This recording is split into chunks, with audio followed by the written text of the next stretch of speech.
A single glance, a quiet pause, and suddenly the screen hides more than it shows. The trailer for the Thursday Murder Club 2 doesn't just tease a story, it plants clues like tiny seeds, waiting for us to water them with theories. Every frame whispers a mystery, and if you look close enough, you'll see the secrets hiding in plain sight.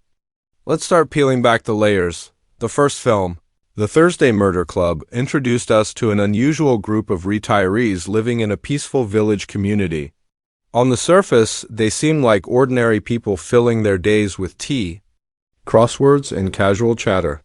But beneath that calm exterior, they had sharp minds, restless curiosity, and a taste for solving puzzles that others would never dare to touch. At the center of this group was Elizabeth, mysterious, clever, and always 3 steps ahead. She carried an air of someone with a past filled with secrets, a woman who could smile warmly yet slice through lies with a single question. Then there was Joyce, whose diary-like narration in the story gave us a softer, more human view of the chaos. Her charm wasn't in being the loudest voice in the room, but in noticing what everyone else overlooked. Ron, the former trade union leader, brought grit and passion, never afraid to challenge authority, while Ibrahim, calm and intellectual, grounded the group with his steady reasoning. Together, they didn't just play detective, they proved that wisdom and experience can rival any modern investigator. And when a murder unexpectedly landed at their doorstep, what started as a hobby turned into a dangerous game of truth and lies. The first story cleverly balanced humor and suspense. We saw the group chase leads, confront suspects, and push themselves into situations no one thought pensioners would dare to face. But it wasn't just about the murder, it was about friendship. It was about finding purpose even when society assumes you've had your time. Each character's personal story, Elizabeth's veiled history, Joyce's loneliness, Ron's fiery stubbornness, and Ibrahim's quiet longing for a connection added weight to the mystery. By the end, the club had proven their worth. They solved the case, but not without scars. Trust was tested. Secrets were revealed. And while the murder was wrapped up, the final moments hinted at something deeper. The past never stays buried. Even when the case closes, the shadows it casts remain. This is where Part 2 steps in. The trailer doesn't waste time reminding us who these people are. Instead, it assumes we know them well enough. It drops us straight into the tension. But before we dive into every frame, it's important to carry forward those emotional threads from the first film. Because a mystery is never just about the crime, it's about the people left standing when the truth comes out. Think of Elizabeth. Will her past finally catch up with her in the sequel? Joyce, will she continue to be the heart of the group, or will her trust in people lead her into danger? Ron, can his boldness still protect them, or will it place them in greater risk?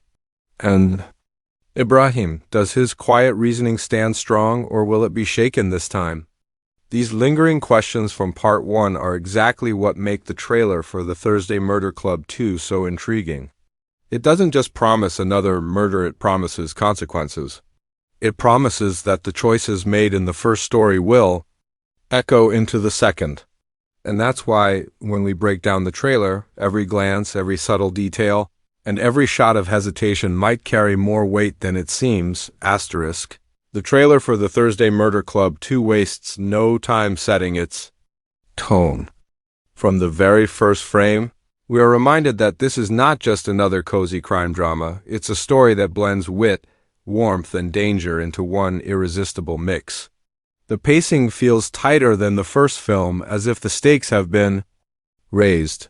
The editing is sharp, moving from quiet, intimate moments to sudden flashes of tension. It's almost as though the trailer itself is daring us to keep up, dropping puzzle pieces one after another without handing us the full picture. We open with a wide shot of Cooper's Chase, the retirement village that feels both safe and unsettling at the same time. The camera lingers just long enough to remind us that this quiet place is home to our 4 unlikely detectives, but it also feels different now. The lighting is moodier, the music carries a sharper edge, and even the air seems heavier with secrets.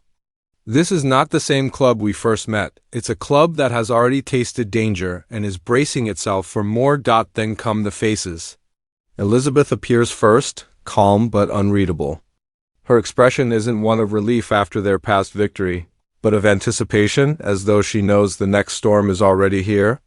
Joyce follows, warm and curious, her eyes darting with that mix of innocence and sharp observation that makes her so relatable. Ron bursts onto the screen with his usual energy, though this time, there's an undertone of frustration. Perhaps he's in deeper than he planned. And Ibrahim, ever thoughtful, is shown briefly in silence, but silence with weight. As if his mind is carrying something he isn't ready to share, the trailer introduces new faces too. A charming yet suspicious stranger at a cafe. A polished police detective who clearly underestimates the club but seems destined to clash with them. A young neighbor whose friendliness feels just a little too rehearsed. None of these newcomers are given full backstories in the trailer, but that's the point. They're introduced as mysteries themselves. Are they allies? Are they suspects? Or are they red herrings meant to throw us off track? The structure of the trailer feels almost like a riddle. It doesn't give us one central crime, but hints at many layers. We see glimpses of newspaper clippings, a suspiciously abandoned car, a darkened hallway with footsteps echoing in the background, and a close-up of an envelope being slipped under a door. None of these moments are explained, but they're stitched together in a way that suggests the story will weave past and present, old secrets and fresh lies. The soundtrack deserves its own mention. It begins playful, echoing the humor we expect from the club, but as the images build, so does the music. A steady beat grows louder, strings creep in, and before long, the sound is less cozy and more urgent. It tells us what the visuals don't say outright. This mystery is bigger, more dangerous, and perhaps more personal than before. What stands out most is how the trailer balances contrasts. 1 second, we have laughter, Joyce spilling tea, Ron cracking a sly grin. The next, silence fills the frame as a character stares into the distance, processing something dark. This contrast keeps the tone unpredictable, reminding us that the Thursday Murder Club isn't afraid to move between comedy and tragedy in a heartbeat. And then, just when the trailer seems like it might give us too much, it pulls back. It ends not with a revelation, but with a question. A close-up shot of Elizabeth's eyes, steady but unreadable, followed by a voiceover that says, "The past has a way of finding you, even when you think you've buried it." The screen cuts to black, a chilling silence. And then just a final title card, The Thursday Murder Club 2. No release date. No resolution. Just anticipation. This overview alone shows us what the filmmakers are trying to do. They aren't just selling us a murder mystery. They're inviting us into a puzzle where even the trailer is part of the game. Every detail feels intentional. Every scene is carefully chosen to spark a theory. And that's exactly why this sequel is already shaping up to be more ambitious than the first. Asterisk now? Let's slow the trailer down and break it apart frame by frame, because every second is loaded with meaning. The beauty of this trailer is how it hides clues in plain sight, daring us to notice them. The first major scene after the opening village shot takes us to a quiet cafe. At first it seems ordinary chatter, mugs steaming, sunlight streaming in through the glass, but then the camera shifts. A stranger, well-dressed and far too comfortable, watches from the corner. His smile lingers a little too long, and the trailer doesn't give us his name. That in itself is a clue. In mystery stories, anonymity usually signals danger. Is he a friend testing the waters, or is he the thread that pulls the whole case apart? Next, we cut to Elizabeth walking through a garden at dusk. The way it's filmed is important. Her silhouette against the fading light, birds scattering as she passes. It doesn't feel like a peaceful stroll. It feels like she's being watched. The camera holds just a beat too long on the shadows behind her, hinting that someone or something is close, though not revealed yet. This is classic suspense filmmaking, and it ties directly to Elizabeth's arc. She's always been one step ahead, but this time, the trailer suggests she might be the one under surveillance. Then comes Ron's moment. He's shown mid-argument, pointing his finger at a man in uniform. The audio is cut, so we don't hear what he says, but his expression is fierce, almost desperate. That tiny silence is powerful. It makes us lean closer. Whatever he's shouting about isn't casual, it's personal. Could Ron be defending one of the club members, or is he caught in a situation where his past loyalties resurface? This moment feels like more than a simple outburst. It feels like a turning point. Joyce's spotlight is quieter, but just as telling. We see her scribbling notes in her little journal, her handwriting neat but hurried. Then she pauses, staring at something off-screen. Her face falls, not in fear, but in recognition. This is the look of someone connecting dots, realizing something others haven't. The edit flashes to her diary again, just long enough for us to glimpse. 2 underlined words. Don't trust. The trailer doesn't show the rest, but that single phrase changes everything. Who is she warning herself about? A stranger, or someone within the group? Ibrahim's scene is the most subtle. He sits in a quiet library, stacks of books around him, but his hand trembles as he turns a page. The trailer zooms in not on his face, but on a slip of paper tucked inside one of the books. We can't see the writing clearly, only the outline. Of numbers, what looks like a date circled twice. It's quick blink and you miss it, but it suggests Ibrahim has uncovered something tied to the past. Perhaps a connection between an old case and their new threat. His silence is louder than Ron's shouting. The montage that follows is classic mystery misdirection. A close-up of a door locking, a bloodstain barely visible on a white curtain, a phone ringing unanswered in the dead of night. These fragments are stitched together with no context, designed to make us speculate. And speculate we will, but one moment stands above the rest. Elizabeth, standing in front of a mirror. She's not smiling, not frowning, just staring at her own reflection. In her hand, a folded letter. She doesn't open it on screen, but her grip tightens. This is the heart of the trailer, a message meant for her alone. It ties directly into the voiceover we hear, "The past has a way of finding you." Whoever sent that letter knows her history. And if Elizabeth's past is coming back, it won't just put her in danger, it will drag the entire club with her. The scene-by-scene breakdown tells us one clear thing. The sequel isn't about proving they can solve another case. It's about what happens when the mystery finds them.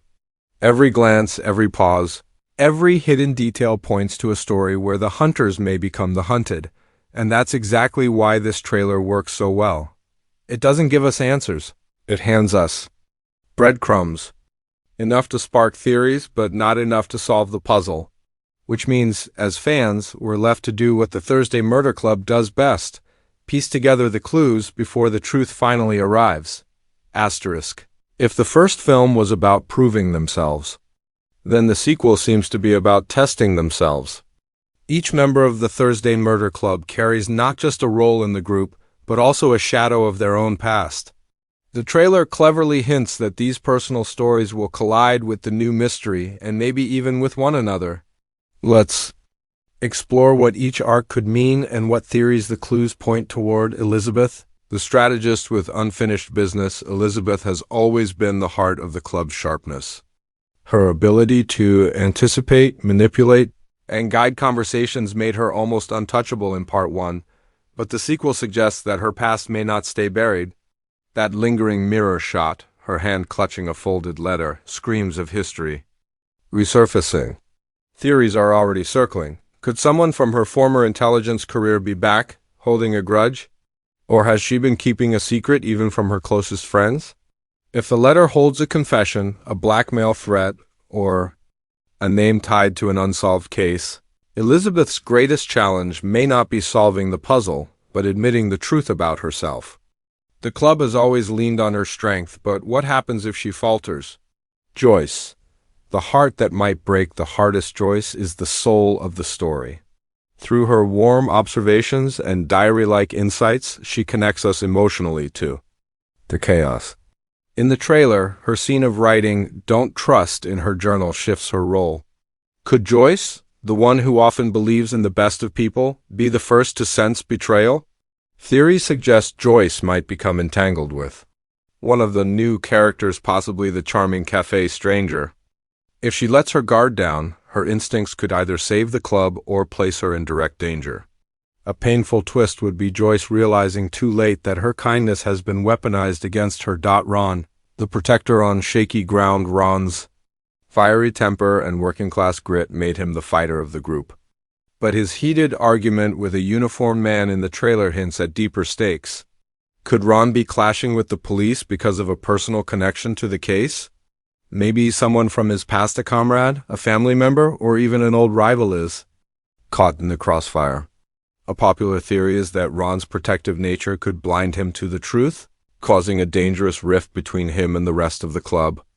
If his loyalty is tested, will he side with his instincts or with his friends? Ibrahim, the thinker burdened by knowledge, Ibrahim, the methodical and introspective member, is easy to underestimate.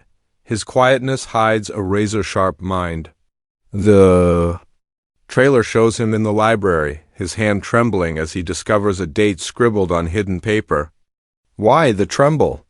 Perhaps it's not just academic curiosity, it could be personal fear. One theory suggests Ibrahim uncovers evidence that links the new crime to someone the club already knows.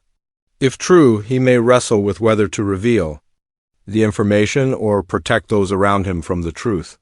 His art could be about breaking silence, proving that even the quietest voice can change the entire direction of the story. The newcomers. Mystery wrapped in smiles, the trailer teases. Several new characters, but each is more question mark than answer. The cafe stranger could be a hidden ally or a calculated enemy. The polished detective might appear helpful, but could be covering something beneath the badge. And the friendly young neighbor? Their warmth feels scripted, as though designed to lower defenses. What's fascinating is how these new faces seem designed to test each club member's weakness. Joyce's trust, Ron's loyalty, Ibrahim's caution, and Elizabeth's secrets all could be manipulated by outsiders who know just where to strike. The bigger picture, a club divided. One of the strongest theories floating around is that the Thursday Murder Club 2 won't simply pit them against a new killer, it will pit them against themselves. If Elizabeth's past resurfaces, if Joyce's trust is broken, if Ron's loyalty clashes with reason, and if Ibrahim's silence holds the key, then division is inevitable. A fractured club may be the ultimate test of whether they are truly stronger together, or if their differences could be exploited by someone clever enough to turn them against each other. In short, the trailer doesn't just hint at another murder. To solve it hints at personal reckonings. Each character isn't just investigating a crime, they're investigating themselves. And in the world of murder mysteries, that's often the most dangerous journey of all.